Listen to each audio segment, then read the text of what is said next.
मुल्क अंदर बलदियाती हुकूमत जो मुद्दो पूरो थियण वारो आहे, जंहिंखां पोइ मुख़्तलिफ़ सियासी तंज़ीमूं सरगर्म थींदे नज़र अचनि पयूं। हैदराबाद में सिंध यूनाइटेड पार्टी पारां सिंध अंदर अणएलानियल लोड शेडिंग ऐं बिजली जी बंदिश ख़िलाफ़ ऑल पार्टीज़ कॉन्फ्रेंस घुराई वई।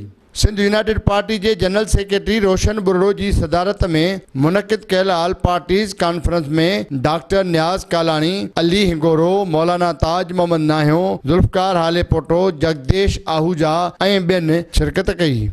ख़ास तौर ते हैदराबाद में जो बिजली जो बहरान आ, वाधू बिल डिडक्शन, वापडा के अमलदारन जो आम मानून से जो ख़राब रवैयो, उन वाले से ये ऑल पार्टीज़ कॉन्फ्रेंस असर रही है कि जी मानून के मसलन में सियासी जमायतूं पंहिंजो किरदार अदा कर सकन।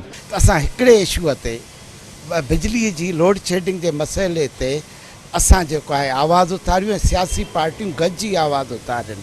तकरीबन 4-5 हज़ार माण्हू सिर्फ हैदराबाद में घर में क्वारंटाइन में वेठा आहिनि।